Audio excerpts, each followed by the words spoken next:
ఆమె 2 ప్రపంచ యుద్ధాలు కళ్ళారా చూసింది. బ్రిటన్ను ఏలిన 6 రాజులు, 27 మంది ప్రధాన మంత్రుల పాలనను చూసింది.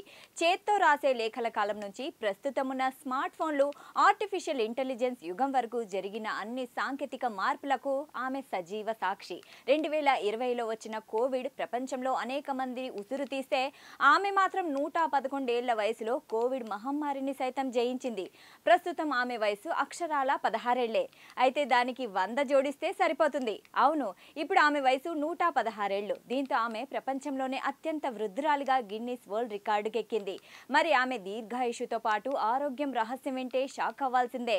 కఠినమైన ఆహారం కాదట, అలాగని వ్యాయామం, యోగాసనాలు కాదట. మరి ఏంటో తెలుసుకోవాలనుకుంటే లెట్స్ వాచ్.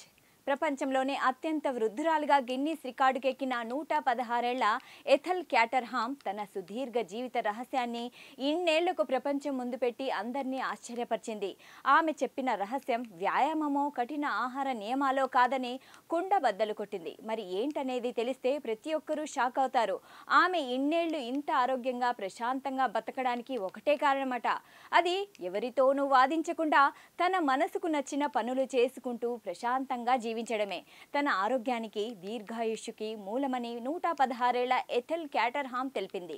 ఇక ఆమె మాటల్లో చెప్పాలంటే, నేను ఎవరితోనూ వాదించను, వాళ్ళు చెప్పింది వింటాను, కానీ నాకు నచ్చినట్లే చేస్తాను అనే ఆమె అసోసియేట్ ప్రెస్కు ఇచ్చిన ఇంటర్వ్యూలో ముసిముసిగా నవ్వుతూ చెప్పింది. ఎథెల్ జీవిత సందేశం ఒక్కటే: మానసిక ప్రశాంతత, సంతోషమే దీర్ఘాయుష్యుకు అసలైన పునాదులు.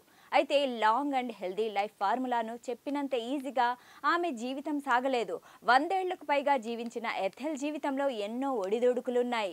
1909 ఆగస్టు 21న ఇంగ్లాండ్లోని హ్యాంప్షైర్లో జన్మించింది ఎథెల్ క్యాటర్హామ్. దీంతో ఈ ఏడాది ఆరంభంలో గిన్నిస్ వరల్డ్ రికార్డు అధికారికంగా ప్రపంచంలోనే జీవించి ఉన్న అత్యంత వృద్ధురాలుగా గుర్తించింది.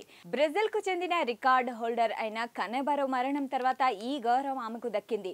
ప్రస్తుతం సర్రేలోని ఓ కేర్ హోంలో నివసిస్తున్న ఆమె ఓపికగా ఉండడం, మార్పులను స్వీకరించడం, మితంగా జీవించడం తన జీవిత విధానమని పేర్కొన్నారు.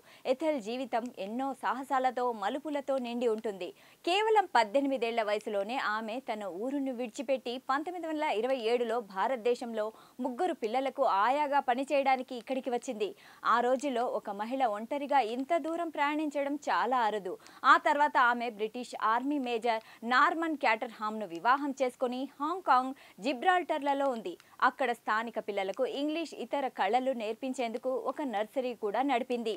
వీరిద్దరికీ 2 కుమార్తెలు జన్మించగా కాలక్రమేణా వారు మరణించారు. 1976లో భర్త కూడా కన్నుమూశారు. ప్రస్తుతం ఆమెకు 3 మనవళ్లు, 5 ముని మనవళ్లు ఉన్నారు. అయితే కావాల్సినప్పుడు ప్రశాంతంగా ఉండడం, గందరగోళంలోనూ నిబ్బరంగా వ్యవహరించడం వల్ల ఒత్తిడి తగ్గి ఆయుష్ పెరుగుతుందని ఆమె నమ్ముతారు. ఈ విషయాలన్నీ ఆధునిక శాస్త్రవేత్తలు కూడా అంగీకరిస్తున్నారు. దీర్ఘకాలిక ఒత్తిడి, గుండె జబ్బులు, మధుమేహం వంటి వ్యాధులకు దారితీస్తుందని 2021లో ఏలే యూనివర్సిటీ అధ్యయనం తేల్చింది.